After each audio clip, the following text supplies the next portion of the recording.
Welcome to Evidence Based, a new Harbinger psychology podcast. We're your hosts, Cassie and Kendall. On today's episode, we're talking about perfectionism. We're joined by Jennifer Kemp, a clinical psychologist in private practice in Adelaide, South Australia. Kemp works with adults and adolescents on issues such as perfectionism, anxiety, obsessive-compulsive disorder, eating disorders, and chronic illness. Kemp uses acceptance and commitment therapy to help people notice their experiences, make conscious choices in the moment, and take action toward a fulfilling life. Thank you so much for joining us today, Jennifer. We're very excited to have this conversation with you, and we'll kick it off with Cassie to talk about perfectionism. Perfectionism is a term that's thrown around quite often. Can you talk about what perfection is and what it isn't? Sure. Perfectionism is a term that's thrown around a lot, and particularly in the last few decades, I think. It's always been something that's been thought of as like a personality trait, really. You know, you sort of are a perfectionist, and that's sort of part of who you are. And I think in some ways that's true. I think once you've got some perfectionistic patterns, they're very hard to lose. I think it comes with that kind of sense of striving and wanting to do a really good job. But I like to also think of it as something that we can change, something that we can work with. There's sort of helpful and unhelpful parts of perfectionism, and it's really nice to be able to think about, okay, I can keep those helpful parts of the perfectionism, the sort of patterns that I'm in, like the striving, like trying to do a good job, and perhaps, wind back some of those unhelpful aspects of perfectionism without kind of like throwing out all the good parts. So it's kind of like I guess you'd say like a set of behaviors is how I would look at it, really. A set of patterns of behavior that you can get into that can really wind you into some pretty unhelpful areas. And as we're talking about unhelpful perfectionism, can you elaborate a little bit on that and how it can really hinder someone, in any sort of area of life? Sure. Yeah. So unhelpful perfectionism is, I guess, I look at it as sort of having five parts or sort of five processes to it. There's setting those sort of high standards, the striving towards doing a good job becomes unhelpful when it sort of becomes a set of rigid rules that you have to live by. So once you are sort of setting that, gone from like I want to do well at school to I need an A on every subject to I need an A plus on every like quiz and every assignment on every subject. Once it's sort of become kind of that rigid rule, then it becomes something really unworkable in your life, really difficult in your life. So when I'm working with perfectionism, I'm trying to help people get back to maybe holding some of those rules lightly, not dropping those standards. Like you can still want to do well. I don't think the standard needs to go. It's kind of the way that standard has become kind of this rule that we have to live by all the time. And it's almost it's why perfectionism and OCD kind of go together, because that rigid rule can become kind of like an obsession if it gets really bad. And if you don't mind, I'll just go on and explain those other sort of processes. So the second thing I see in unhelpful perfectionism is a fear of failure. So if you're setting your standards really high and you always have to get them, then you feel terrible about yourself if you don't get them. And that feeling is awful. Like we've probably all experienced it, messing up. I get a sick feeling in my stomach and I want to avoid that at all costs. So that's sort of the feeling that comes with failure, and you want to kind of get away from that. So I think fear of failure is kind of like the engine room of perfectionism, and sort of wanting to get away from and when I say failure, I mean like any type of mistake, a social mistake, like a bad grade, like just an error, like sending a mistake in an email, like a spelling mistake. Some of my clients really struggle with any tiny little mistake, and it becomes grueling trying to live your life to try and avoid making mistakes. And with those two things comes this sort of sense of self-criticism. So the other thing we're trying to get away from in perfectionism is the self-criticism that comes with all of that. And that self-criticism is relentless. I don't know what your experiences are, but for me, self-criticism and imperfectionism is kind of like this fault-finding, nitpicking. You should have done this better. You should have done that better. Don't do that. You might get that mess up. You might make a mistake. Like, it's just relentless when it really gets going. So that self-criticism is something that is kind of pervasive in perfectionism. I work a lot with people on that. And so what you're seeing is, because you want to get away from mistakes and you don't want to end up criticizing yourself for making them or failing in some ways, you sort of do a whole lot of really unhelpful behaviors. That's the fourth process I'm looking for.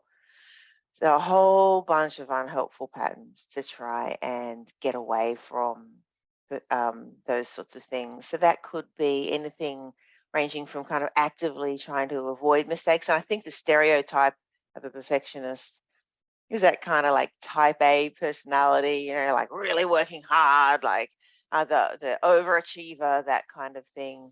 But you'll also see an equal number of people who, when they're trying to get away from those things, their response is to actually just pull away altogether. Like, I can't do anything because I can't do it perfectly. So it's kind of the paralyzed. And then that fifth process I'm looking for is like the consequences that you'll get across your life because of a lifetime of like the burnout that comes with kind of overworking, or the lack of achieving what you want to achieve because you keep pulling out of things. Like, I was absolutely terrible at sport when I was a kid. I'm not naturally coordinated. I think it's taken me, okay, I'm catching up a little, but I'm really still a bit of a clumsy person. So I hated sport, and my response to that was not to try and get in there and get better, but actually just completely avoid it as a kid altogether if I could. So, and I avoided dance the same way. And so those kinds of things. Yeah. So that, yeah, just to sort of map it out for you, they're the sort of things we're looking for and seeing in perfectionism. I understand that avoidance well. Mm. I have a quick follow-up question for you about sort of those really high standards that are set for someone struggling with perfectionism. Do you find that, like, even when they reach the top, like, that's just not enough? Like, like they succeed and they get the A, but it doesn't feel like how it should feel to accomplish that. Like, there's always something better you can do. Yeah, actually, thank you. That's a really good point.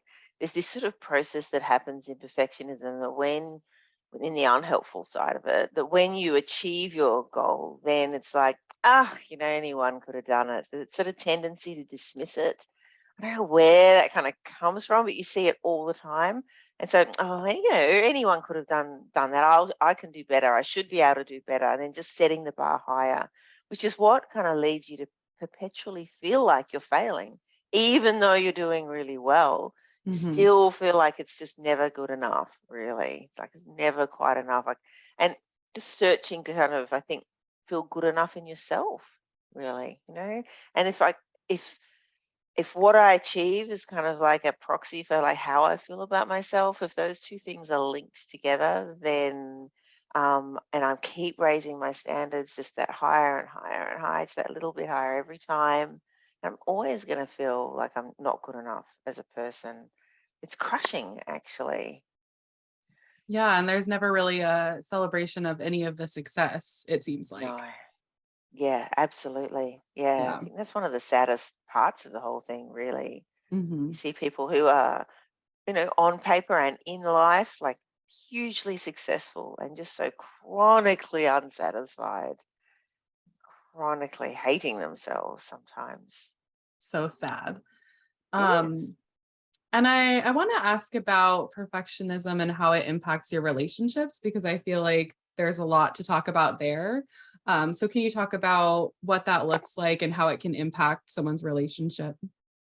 Yeah, sure. I think it in two ways, probably more. If you're holding yourself to really high standards and you're feeling that kind of crushing feelings of never good enough, it's hard to feel good enough in a relationship. So I think, if you're feeling like that, that's going to interfere.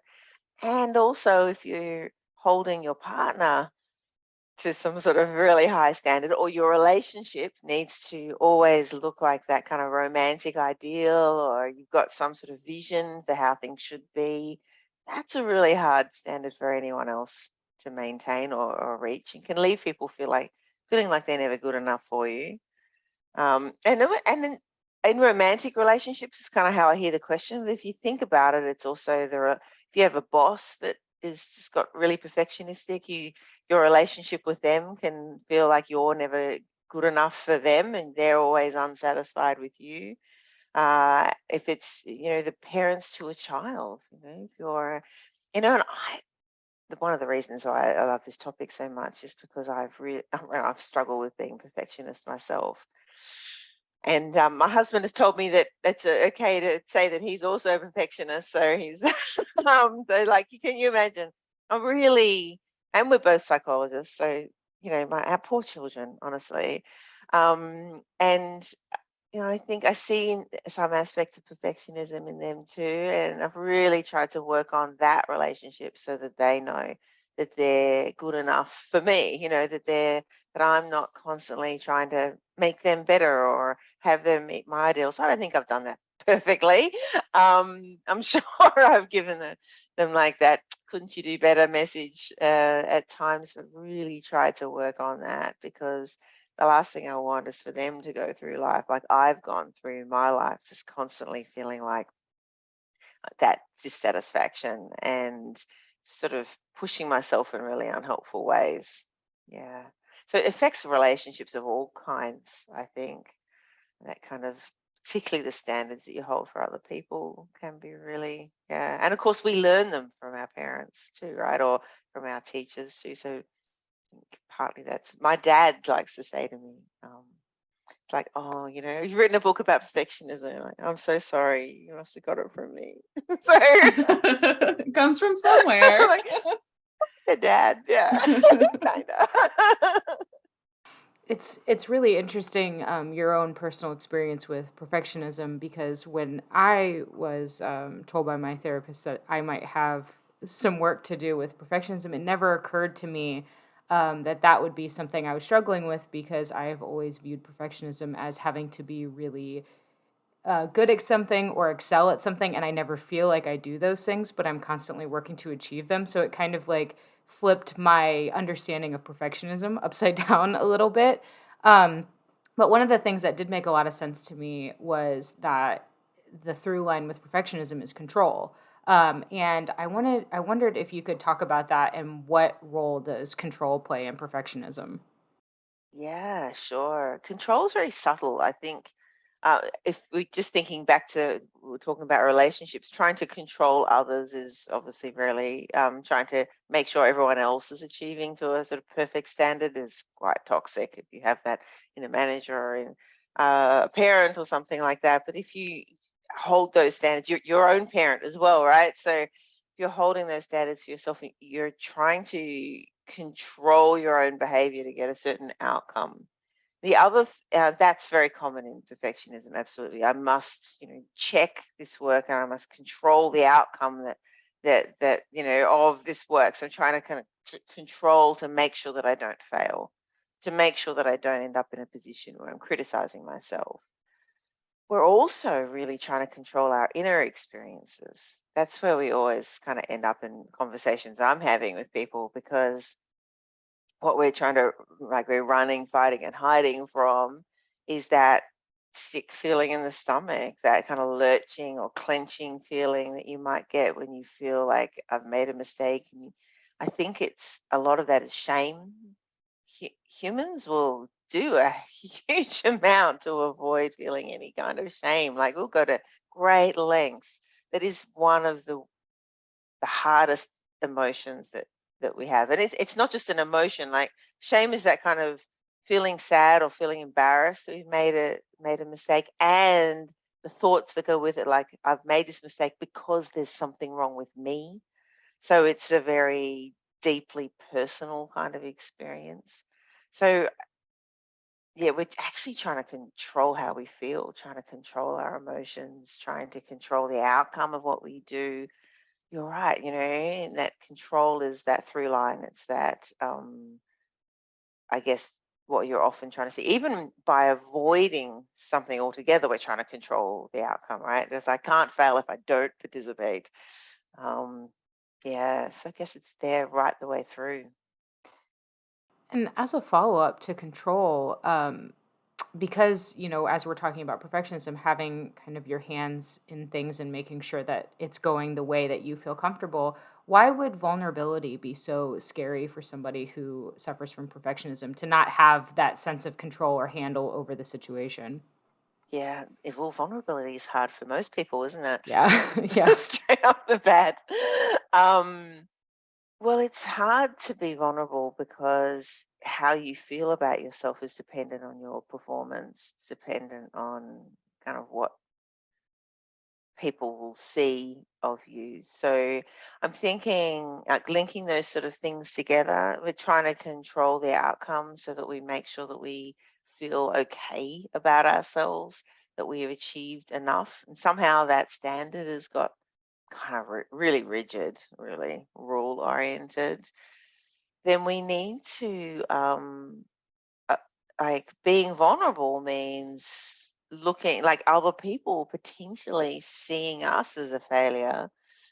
Taking a risk to make a mistake is really hard because not only might we really feel uncomfortable about that, but other people might see that, And human, we're social monkeys. We want to be accepted. We want to be part of their group, our community, and other people seeing us failing. I think it's even worse than just seeing it ourselves. So being vulnerable is so painful, isn't it? Like if you make a mistake and you feel that gripping fear of social embarrassment, it's really hard. That's why we work so hard, right? Earning your continuing education hours doesn't have to be a painful experience. The right course can open your mind to new possibilities, increase your confidence, and hand you powerful tools to transform your clients' lives. Praxis Continuing Education and Training teams up with some of the brightest minds in mental health to provide cutting edge, evidence based training for practitioners. You can learn firsthand from experts like Stephen C. Hayes, Kelly Wilson, Robin Walzer, Kirk Strassel, and many others. Find your next training at praxiscet.com. That's praxiscet.com. And along with what Kendall said too, I always just thought I was very type A, like very organized, very like my parents always said that they never would have to discipline me about any of my grades because I was always harder on myself than they could ever be. And until I was reading through your book, prepping for this interview, I was like, oh my gosh, like this sounds just like me. So, a lot of your book really stuck with me. And I wanted to talk about ACT and perfectionism and one sort of how you came to this treatment for perfectionism and why it's so powerful. Yeah, I love working with ACT. I think, what's so amazing about ACT is that it's a set of skills and a tool, like a toolkit as a therapist that you can really apply to any issue. So ACT is built on this fundamental understanding that human beings suffer, that we struggle, and that's part of our existence. That we have this incredible use of language, this incredible ability to describe the world that other species don't have. Opposable thumbs don't hurt either, and all of those kinds of things too. But a lot of our success is really related to this use of language, and it also causes this incredible amount of pain because we're constantly comparing things to each other, better, worse. We've got so many words in our language: thinner, faster, like smarter. They're all comparative words. They're all creating relationships between things. And we ACT is built on this understanding that our behavior is sort of controlled by the way we use language in many ways. So we're looking at, when you think about just the self-criticism that most people seem to struggle with, at least part of their lives, uh, that's all comparative, isn't it? Like, I should be doing better. Better than what? I should be, she's smarter than me. She's thinner than me. Or, he's doing better in his life than me. I hear that kind of a lot. I should be at a certain point in my life, and other people, I'm 30 now, I should be doing this now. All of these comparisons that we create for ourselves become that kind of self-criticism. And ACT is amazing because it kind of cuts through that and says that instead of trying to control our inner experiences, instead of trying to, we're always trying to control our own suffering, we actually need to lean into that a little and accept that we will feel uncomfortable. That on the flip side of joy, there's suffering. But if we try and remove all of the suffering, we also lose all of the joy. So we can't have one without the other. And so it is possible to kind of lean into our suffering a little, lean into that struggle, and also experience more joy in life. So I love using ACT for perfectionism because I think it's exactly the skill set that you need. And not to, like I was trained in CBT, and there are CBT approaches to working with perfectionism that are also valid. It's a different way of looking at the world. But there's a big part of those approaches is disputing these unhelpful beliefs around, oh god, I can't even like speak in CBT language feel fluently anymore. Where's it gone?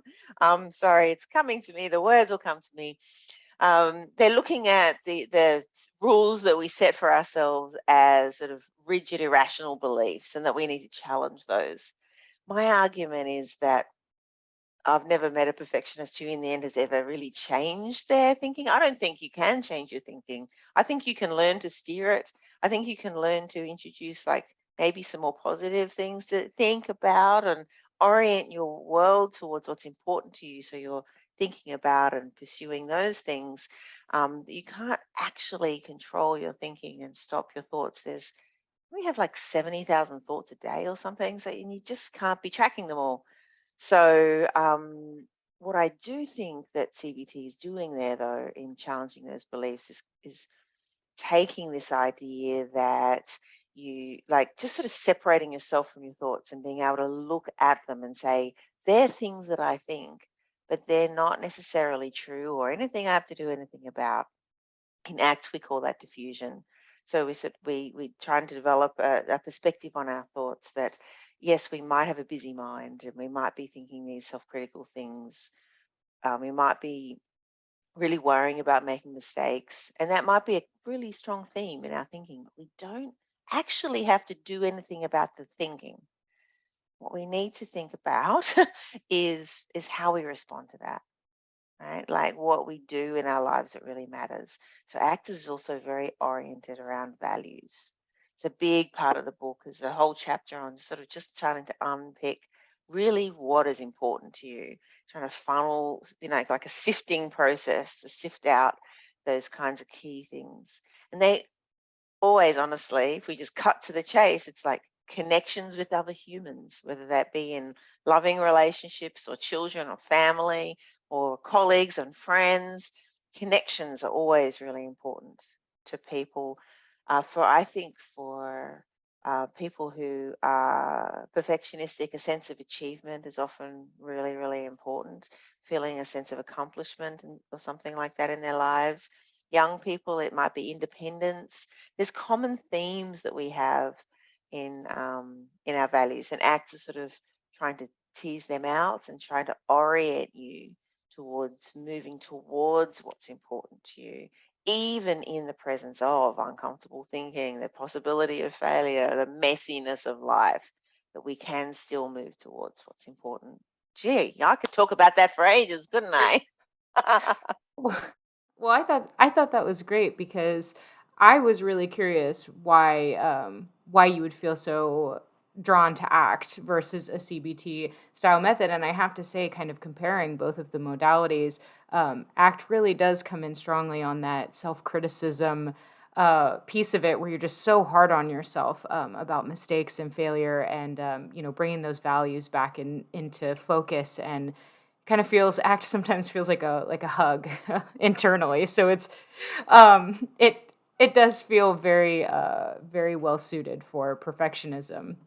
And I wanted to ask about some of the other co-occurring conditions that you see with perfectionism. What are some typical conditions that you see associated with perfectionism? Yeah, sure. So I see OCD and perfectionism go together. In fact, I kind of conceptualize perfectionism as like on a continuum, like on a line, and out one end at a severe level. Really, you could treat perfectionism like OCD, or it could be, in fact, OCD. So when I'm working with other therapists, I'm often encouraging them to make sure that they check for that and make sure that they're just sort of looking for that. And if you're reading through the book and you're not a therapist, it's good to sort of think yourself, are there some other rules in my life that might be going on here as well? Because OCD, I think on average, it takes about 14 years for that to be correctly diagnosed. So I think it's often it's there in people and they're struggling with things that they think are normal, but they're actually like really hard to struggle with and cause a lot of suffering. So I definitely look for OCD just to check and screen it out if or in. Um, and it's because that's where I think you're seeing those standards have become obsessions, really, in OCD. Perfectionism also really fits amazingly well and is often part of eating disorders and problems with body image. So, if you have even a really perfectionistic standard for how you eat, perfectly organic and keto, and and it's become like I can't like, but what if someone breathed something onto this food, that is toxic or like it's become quite obsessional, then I mean that's called orthorexia at times. It's a kind of an OCD kind of thing. But that even that kind of again, that's the extreme end, but even sort of thinking like I need to have a perfect body, I need to look a certain way, uh, I need to appear like that's kind of how it started for me. She developed an eating disorder in my teens, and I decided that I needed a thigh gap and a flat stomach, and I was about 16. And everyone, this is back in the, I'm old, right? This is back in the 90s, and back then all the models had thigh gaps and had a certain look, and this was that sort of heroin chic kind of era, and I thought that's what I needed to look like. So I went on a really strict diet over about 6 months to a year, and then it was really hard to come off that diet and develop really healthy eating habits. My eatings kind of went all over the place and sort of what you call an eating disorder. And it was really tied up with perfectionism there because that sort of sense of I need to do this, I need to look a certain way and set a certain standard for myself was part of what got me into that. And another thing is anxiety, of course. There's another book out, a really great book called The Anxious Perfectionist. That's because I think it's a great topic because anxiety and perfectionism just go together so beautifully. That constant, like, I don't want to fail, like, and I don't want to criticize myself. There's this kind of a running from something, is living with a certain amount of anxiety that you might fail and that you might have these experiences of self criticism that can be so intensely mean. I ask people to describe like what their self-critical voice says to them, and it's horrific. It's like you'd never ever say that to anyone else. You'd never speak to a friend like that. So how is it that we end up saying these incredibly cruel things to ourselves?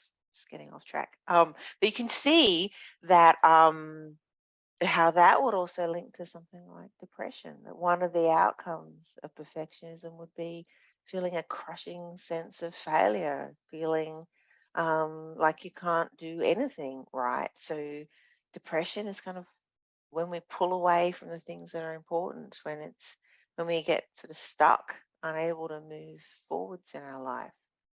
And so depression and perfectionism also go together.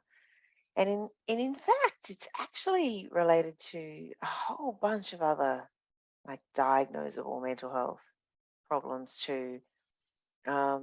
It's related to PTSD because not when someone has like a traumatic thing happen to them, Some people recover quite well from that, and some people develop PTSD. And one of the things that makes you more likely to experience PTSD is if you hold an expectation for yourself that you should be better by now, or you should be feeling recovering, better, that you should be back to normal, perfectionistic standards for yourself. And if you're not, then you're struggling, and that's going to amplify that PTSD as well. So yeah, it's what is so great about working with perfectionism is, and there's some studies certainly in eating disorders and anxiety and depression. Tracy Wade here in Adelaide actually has done some work just treating perfectionism and measuring the outcomes on people's disordered eating, their anxiety and their depression. And just treating the perfectionism improved all of those things. They didn't tackle those things directly. So it's pretty cool, like that you can really just work on perfectionism as like a unhelpful process in your life, unhelpful thing you're doing, and it can have these knock-on effects. Yeah, I was going to ask if it is a common thing that sort of goes under the radar because of all these co-occurring conditions. It's maybe not something that is ever thought to be treated because they're dealing with, the OCD, the body image, the eating disorder. So do you find that it is something that sort of flies under the radar a lot? Yeah, absolutely, I do. And more so if it's the kind of perfectionism, a pattern where you're pulling away and you're opting out. I think because the stereotype of the type A overachiever is kind of more obvious to us. But I worked for 4 years in cystic fibrosis in a hospital, and so it's a chronic life-limiting genetic disorder, and it involves a lot of treatments that have quite. I mean, the treatments are designed to make you cough, and sometimes you cough so much you vomit, and you're supposed to deliberately do this every day. Like, can you imagine? Plus, taking tablets every time you eat, and by the time the disease has kind of progressed to a certain point, you might be 25 and supposed to be doing an hour or 2 hours of treatment a day, just to potentially add years to the end of your life, but not really feel necessarily that great in the moment. So you can imagine. I had quite a few clients, I think, who particularly trying to make that transition from teenage years where mum and dad, pre-teen, where mum and dad managed everything, to teenage years. I was seeing them sort of as 18 and above. They'd had this idea that they had to do all of these things perfectly. They had to take all these tablets, and they weren't doing any of it. And every time they would sort of start, then they couldn't kind of maintain it perfectly, and they would stop again. So it kind of set up this loop of sort of so many experiences of failure. Mum and dad and my family and my doctors are all saying, you need to be taking these tablets, you need to be doing this inhaler, so on and so on. And you're nodding and, yeah, absolutely. And you go home and you do it one day, and then you forget. It's horrible, so you don't want to do it anyway. And then you're just like, yeah, I'm a failure. Can't do it. So it definitely flies under the radar in those sorts of settings where it's that kind of opting out, or just so burned out from trying and perceiving that as a failure, you just can't start again. Yeah. I feel like it's a little bit hopeful in that if you can notice these tendencies in yourself, like you said earlier, that certain diagnoses have gotten better by addressing the perfectionism. So I think that's kind of hopeful for people who Mm, are struggling with, a variety of mental health issues to feel like they can address something that maybe is a little more um easy to tackle, or like to start with, like a place to start, maybe not easier to tackle, but like a place to start, if that makes sense. yeah. Yeah. Well, even, I mean, if you are someone who has a lot of experiences a lot of anxiety, you, it's really important to ask, like, where's that coming from?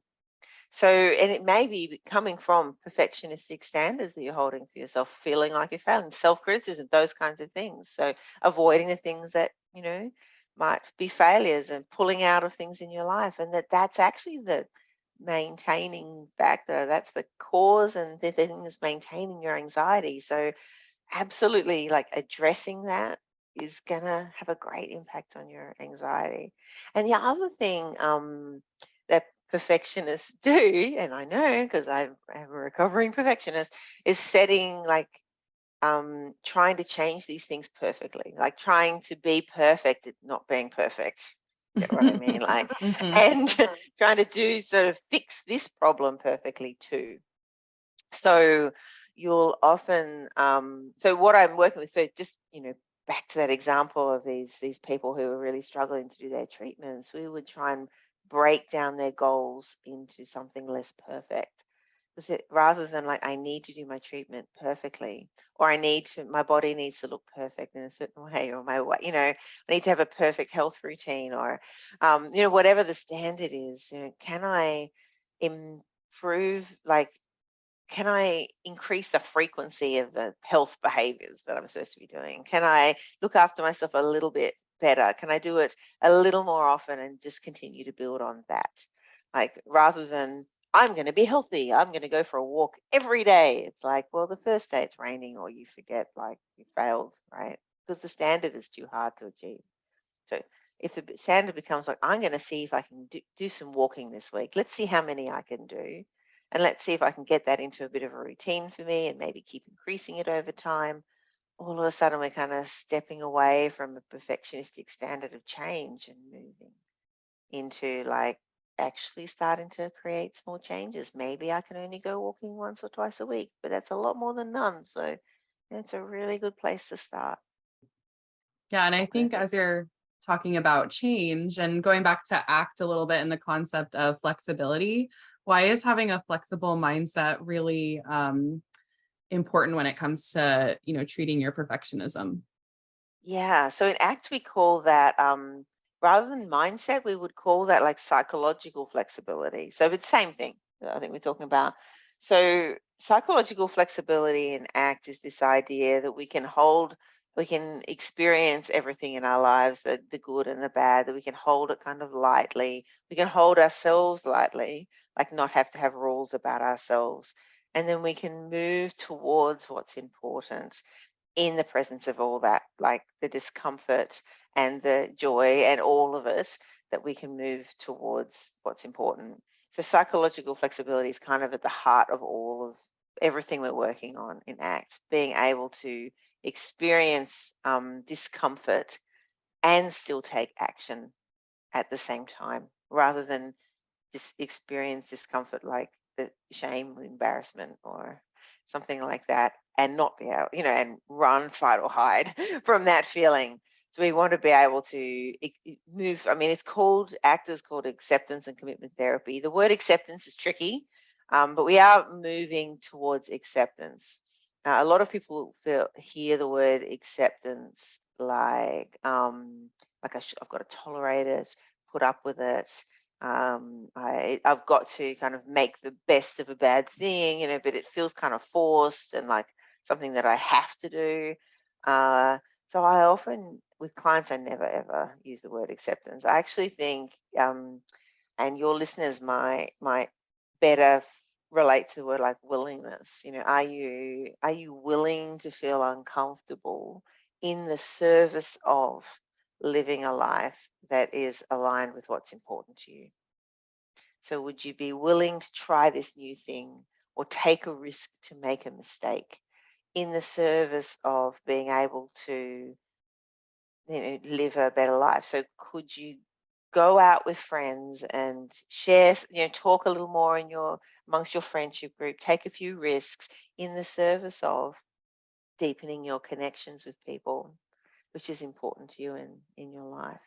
Those kinds of examples. And if you are too scared to take a risk and you go out with people and you stay quiet, or you don't go at all because you feel like you're not quite good enough or not don't look right or whatever, then you're missing an opportunity to build stronger relationships in your life. And if that's your core value, you're going to feel that. You're going to feel like you're being pulled away from what's important.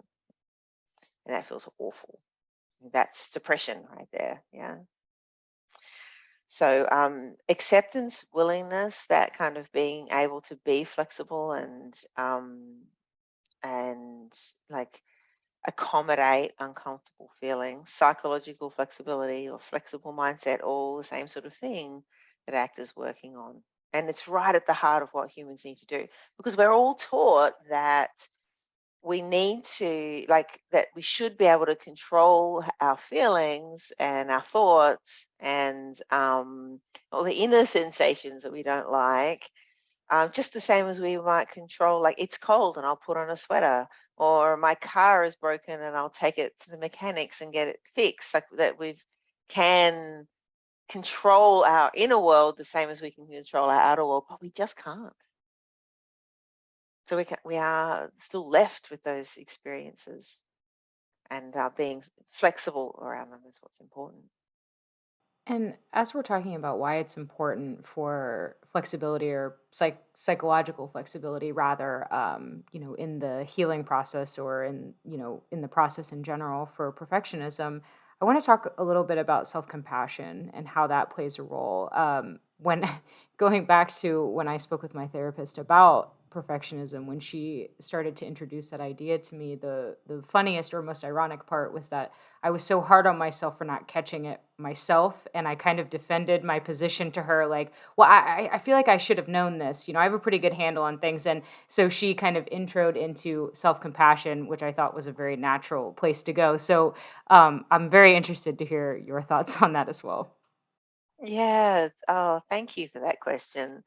Um, when I look back through the book and the work that I do, if I think if there's one thing that we can learn, and it's great that your therapist pivoted to that, because there's one thing that as a perfectionist we can learn that would be really helpful, I think, is to treat ourselves with greater kindness.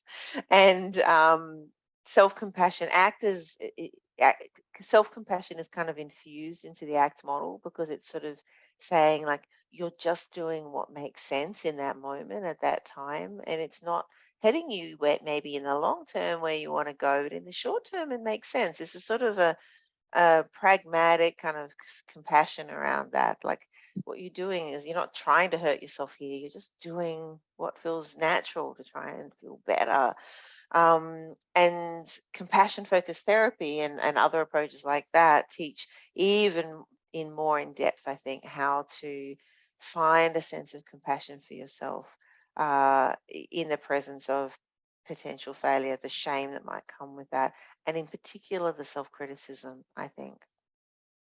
uh, I often think about, like, self-criticism, and it helps me to think about that I've got kind of like an inner critic that's on board, that's like a passenger on this journey with me, and that it's, it's really, really unhelpful. It feels like most of the time, because it's just sort of saying, you can't do that, you can't do this. I don't want to use too much profanity on your talk, because I'm trying to be like, but I would say when I'm writing, it's sitting there going, this is shit, this is shit, this is terrible. No one's gonna read. No one's gonna want to read this. No one's gonna read this book. Like, that is literally the some days the constant criticism going on in my brain, and that's that kind of passenger on board that's critiquing. What self-compassion would say is that that critic that you have has a good intention for you. Like, it's part of you and it wants something good for you. um, it's a really bad way of going about it, right? Really destructive way of going about it, no doubt. But underneath all that, it wants something from you. And my guess is that mostly, so it seems, and I ask a lot of people this question, like, what would be the good intention when I'm running workshops and individually in therapy? And it usually boils down to sort of two themes. Um, it either wants you to do well, so it's critiquing you to keep you on track, you should do better, you could do better, that kind of thing.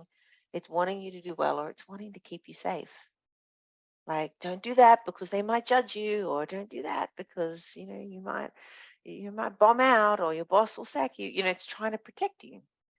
And so we can have compassion, like, not just for ourselves, but also like for that part of ourselves that is trying to help. Just horrible in the way it's going about it, but it doesn't know any different. So it's like making friends with, or at least like being willing to have on board that kind of self-criticism is a really big part of working with that critical voice, because the more I try and fight that self-criticism and get rid of it to stop myself critiquing myself, the more I'm just kind of focusing on the self-criticism and I don't have my eyes on where I want to go. I'm not kind of looking at what kind of life can I live, that will be, what kind of values are important to me. So just letting it be there, chirping away. Don't forget, this is really crap. It's really shit. Everyone's going to hate it. And like, thanks. I got this. Thank you. Thank you for your input again. Got it. And I'm going to but I'm going to keep moving forwards. And I'm going to keep writing. I'm going to keep typing, even though you're really loud today. Keep typing. It is it's just so important. Yeah, self-criticism, and I love it. You can do, there's many different strategies. There's heaps and heaps of books on self-compassion and on compassion-focused therapy. So there's some of that in mind, but I think if that's something of interest, there's just so many great books that you can then kind of explore to eat that in further detail, and it'll help you in every aspect of your life. I think a great reminder to call upon that self-compassion is reminding yourself that that voice is trying to protect you and it is coming from a good place, no matter how toxic it might be coming out. And it reminds me of some of my therapy work about like speaking to my anxiety and where it's coming from and reminding myself that it is trying to do a good thing. And then kind of seeing like, okay, well, I see why you're like worried about that. Thank you. I've got it, like you said. So I think that it sort of takes it out of you, and then maybe you're more compassionate to this little voice because it's not you, but it is. Yeah, But exactly. but as we're starting to wrap up, I think a lot of this work can seem like a very hard task to tackle. So how can we start to make room for that imperfection in our life? Yeah, that's a great question. Like, I think there's sort of lots of little things that you can do, because you're right. And if you set a standard for yourself that you should be able to tackle this perfectly, right there, you're setting yourself up to have a hard time. So maybe just start by like picking one little thing that you can work on where you are like getting stuck, spending maybe too long editing your emails, too long rewriting your reports, those kinds of things, and just experiment with like seeing if you can hand it up like a little sooner, send the email a little sooner without checking, and just noticing what shows up. Because the key is the noticing. So sending it without that final check through, for example, sending a text with a spelling mistake is a fun little activity. Like deliberately putting your, apostrophe, no apostrophe, something like that. So a lot of my clients are like, no way, no way. Sending something like that, just because when you do, and it's pretty low stakes, to send some of these things. We're not like trying to run out there and fail dramatically. Just sending, like forgetting an apostrophe in a text to a friend is not going to actually end the world, even though it might feel like that in the moment. Just trying out little things like that and then noticing what happens inside, because that sensation that you're feeling, I ask again lots of people, and it's usually it's in the stomach when they make a mistake, or somewhere in their like a clenching, twisting, churning, heavy sort of feeling, something like that, lurching, dropping, something like that goes on in their stomach. And often if they're anxious about it, there's a kind of a like more anxiety based, which might be in their chest, like tightness, tension, agitation, maybe feel a little agitated across their body, those kinds of things. Noticing that, because that's the feeling that you're trying to get away from. And so if you're listening for that, like the first homework I ever set people is just simply noticing homework. Don't try and change anything. Just notice when that feeling shows up. Because when that feeling shows up is like there's something going on about making a mistake. I found it useful because, sometimes you're thinking, I just feel really uneasy. Like some stuff has happened. I feel really uneasy. And like, what is it that's really bothering me here? Oh, there's that sick feeling. Oh, it's because I made a mistake. That's why it's not all the other bits. It's just that I don't like that. And then I can go, okay, there it is again. I don't like making mistakes. Because there's probably by now nothing I can do about it. Can I allow that feeling to pass? And guess what? It always does. It always does. Um, we we know logically that, like, if we were going to get stuck on one feeling, we'd have the same feeling our whole lives, and we don't. They come and go. They rise and fall. So we know that feeling will pass. Just kind of watch and wait and allow. That's a really nice way to start. Just sort of being able to use that as a guide to sort of working out when mistakes, even teeny tiny ones, are kind of bothering you. Because even just by allowing it, we're practicing willingness right there. We're practicing. We're not running, fighting, and hiding from that. We're just sort of letting it be there. Doesn't feel great, but and we can still do what's important while we're feeling that. And one other little thing I would say, is self-compassion. So if like somewhere to start would be practicing out trying to speak to yourself with a warmer, softer tone of voice. You know? Learning to kind of get that, like even saying maybe the same phrase you might say to yourself, say it in a harsh voice and say it in a warm voice, like you're no good at that, and it's like you're no good at that. It sounds completely different, doesn't it? Try playing with the tone of voice and saying it out loud, sort of noticing what happens in your body when you can soften that, because it makes a big difference, um, to just that inner dialogue. It's kind of like, okay, like what do I need right now? Like, how can I be helpful for myself rather than I should have done better, Um, trying to develop a softer way. There's probably a great way. And it takes a bit of practice. And again, there's lots of different things. Google self-compassion exercises, and there's just thousands out there. There's some recordings of the book and stuff like that as well you can use too. Well, I think that's a great place to end unless you had any final thoughts or takeaways you wanted to share, because I think that last question, just, making space for the imperfection in our life, and really, again, that constant being self-compassion and being a little easier on ourselves about the mistakes and allowing ourselves to make mistakes, is really, really big in this arena. The only thing I would add is that it takes time. So, and this is just as I said before, this is about increasing the kind of frequency of that behavior over time, and not like I'm going to go from being really perfectionistic to really self-compassionate overnight.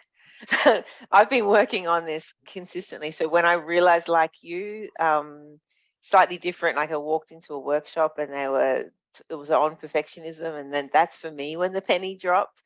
I was like, oh my Lord, me, oh my goodness, right?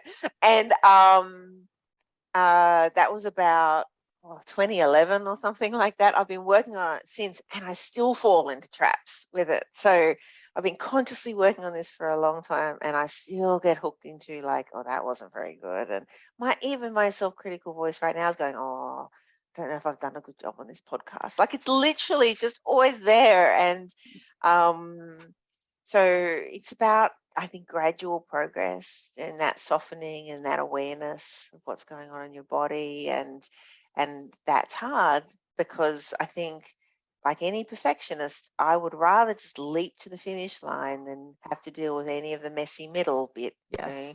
Just make me good at this now, and then I don't have to do the rest of it. And that's what's really hard about working through this process, is you just what now I want to be good at this now. Yes. Mhm. So And it is definitely a journey. I have been learning German, and that has been about the most humbling experience as a perfectionist, to try not to just skip to the part where I'm good at it, because that is a long journey. So a lot of mistakes made, Yeah. Oh yeah, So so many mistakes, so many ways of embarrassing yourself in a foreign language. yes.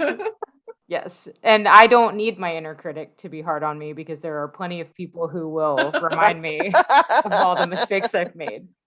Yes, Lovely. definitely a It's journey though. helpful of them. Yeah. Yes. Well, thanks so much, Jennifer, for joining us. This has been really enlightening conversation and really important stuff. Oh, thank you so much for having me. And actually, you guys sharing your experiences as well as like us all sharing together is what really brings it, like these conversations, it makes them really meaningful for me. So thank you so much for sharing.